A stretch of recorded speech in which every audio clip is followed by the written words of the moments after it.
13 अप्रैल 2023 सुबह के 7 बजे साउथ कोरिया के रडार ने येलो सी में चाइना की एक कमर्शियल शिप को डिटेक्ट किया जो अपने रूटीन के मुताबिक फुजियान जा रही थी। लेकिन फिर कुछ ही घंटों बाद इसी शिप को यहाँ से 700 किलोमीटर दूर ईस्ट चाइना सी में डिटेक्ट किया गया। इस शिप का कार्गो कमर्शियल कंटेनर्स नहीं बल्कि कई 100 चाइनीज फौजी, हेलीकॉप्टर्स, मिसाइल्स और टैंक्स थे। अब यहाँ पर दो सवाल जहन में आते हैं। पहला ये कि सिर्फ चंद घंटों में एक शिप ने इतना लंबा सफर कैसे किया, और दूसरा चाइनीज नेवी वॉरशिप के बजाय एक कमर्शियल समुद्री जहाज पर मिलिट्री का सामान क्यों था। इन सवालों का जवाब ये है कि बज़ाहिर नॉर्मल सी दिखने वाली ये शिप असल में ताइवान के खिलाफ चाइना का सबसे खतरनाक और सीक्रेट वेपन है। ये शिप टेक्नोलॉजी और स्ट्रेटेजिक प्लानिंग का एक शाहकार है। इन शिप्स को रोल ऑन रोल ऑफ या शॉर्ट फॉर्म में रो शिप्स कहा जाता है। ये शिप्स पहली दफा वर्ल्ड वॉर 2 में बनाई गई थी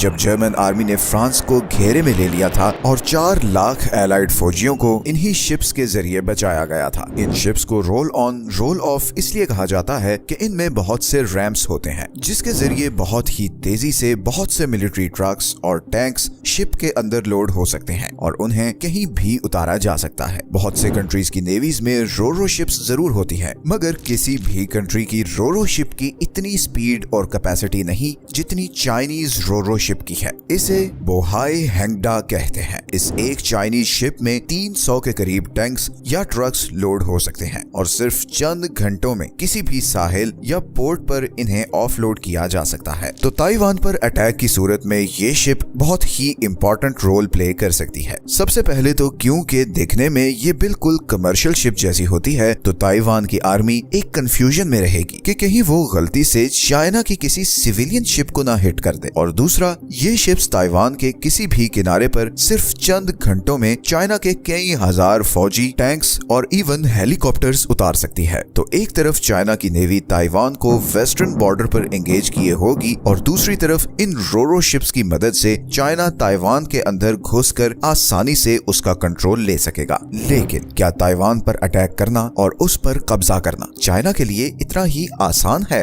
अगर इतना ही आसान है तो अभी तक चाइना ने ऐसा किया क्यों नहीं? किस चीज ने चाइना को रोका हुआ है? इसका जवाब है USS पुलर, अमेरिका की ऐसी शिप जिसे आप एक फ्लोटिंग बेस भी कह सकते हैं। यही वो शिप है जिसकी वजह से अमेरिका पूरे पैसिफिक ओशन पर अपना कंट्रोल रखता है। USS पुलर को बनाया ही इसलिए गया था कि इसके जरिए अमेरिका पैसिफिक ओशन को कंट्रोल कर सके, बिकॉज अमेरिका को सबसे ज्यादा खतरा अगर किसी साइड से है तो वो पैसिफिक ओशन है, क्योंकि उसके 3 बड़े दुश्मन चाइना, नॉर्थ कोरिया और रशिया पैसिफिक ओशन के उस पार हैं। हमने रिसेंटली अमेरिका की ज्योग्राफी पर एक वीडियो बनाई थी और उसमें बताया था कि कैसे दुनिया से इतना दूर होना अमेरिका के लिए इतना बेनिफिशियल रहा है। अमेरिका शुरू से जानता था कि अगर उसने वर्ल्ड पावर बनना है तो उसे पैसिफिक ओशन कंट्रोल करना होगा, फिर ही वो किसी भी एक्सटर्नल अटैक से सेफ होगा। अब पैसिफिक ओशन बहुत बड़ा है और उसे कंट्रोल करने के लिए अमेरिका को समुद्र में बहुत सी बेसिस चाहिए जहां वो अपने फौजी,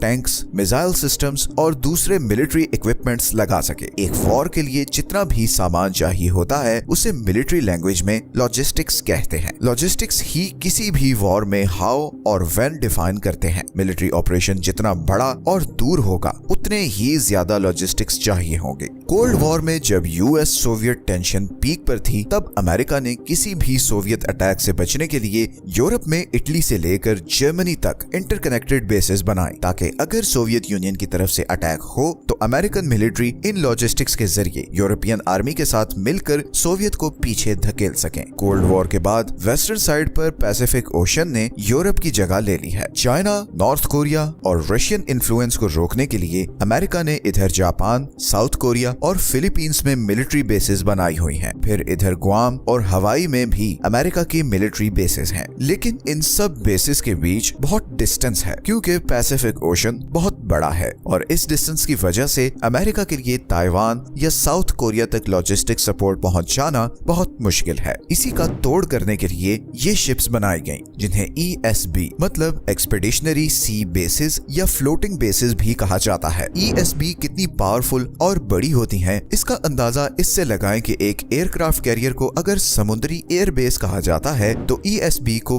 पोर्ट विद इन अ सी कहा जा सकता है। यहाँ से सिर्फ मिलिट्री हेलीकॉप्टर्स ही नहीं बल्कि मिसाइल्स और इवन छोटे ड्रोन्स भी उड़ाए जा सकते हैं। इसके अलावा इसके मेन डेक के नीचे एक फुटबॉल स्टेडियम जितना गैराज होता है, जहाँ पर कई 100 state of the art ships होती हैं, जिन्हें किसी भी वक्त जरूरत पड़ने पर समंदर में उतारा जा सकता है। दूसरा, इन ESB की स्टोरेज इतनी बड़ी है कि एक ESB में 11 मिलियन गैलन्स का कार्गो आ सकता है। मतलब इस शिप के जरिए अमेरिका पैसिफिक ओशन में मौजूद अपनी डिफरेंट बेसिस तक लॉजिस्टिक्स पहुंच जा सकता है। सिर्फ यही नहीं बल्कि ये शिप्स पैसिफिक ओशन में अमेरिका की सेंट्रल कमांड एंड कंट्रोल का काम भी देती हैं। जबरदस्त एविएशन सिस्टम इंस्टॉल्ड होने की वजह से सारी अमेरिकन मिलिट्री कम्युनिकेशन और स्ट्रेटजी इन्हीं ESBs के थ्रू बाकी बेसिस तक पहुंचती हैं। इस वक्त अमेरिका के पास 5 ESBs हैं और कुछ ऑनलाइन सोर्सेज के मुताबिक 4 ESBs पैसिफिक ओशन के इस हिस्से में हर वक्त मौजूद होती हैं, ताकि वो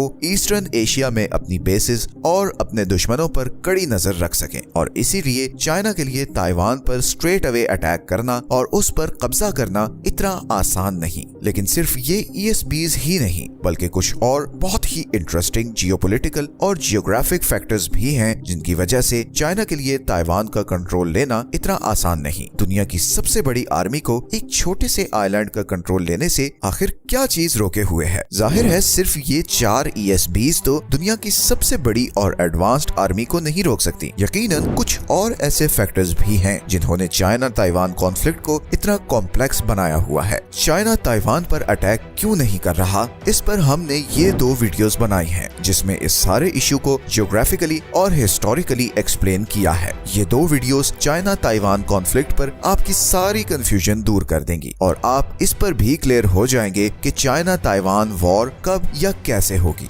ये एडवांस्ड मिलिट्री लॉजिस्टिक्स ही तय करेंगे कि दुनिया पर अगला कंट्रोल किसका होगा। लेकिन इन लॉजिस्टिक्स को हासिल करने की ये दौड़ कहीं हमारी दुनिया के अंत की वजह ना बन जाए। ये हैं वो सारे सोर्सेज जहां से हमने इस वीडियो के लिए कंसल्ट किया है। अगर आपको ये वीडियो अच्छी लगी है तो चैनल को सब्सक्राइब जरूर कर दें, ताकि हमें मजीद ऐसी वीडियोस बनाने की मोटिवेशन मिलती रहे। मिलते हैं नेक्स्ट वीडियो में एक और इंटरेस्टिंग टॉपिक के साथ। अपना ख्याल रखिए। अल्लाह हाफिज।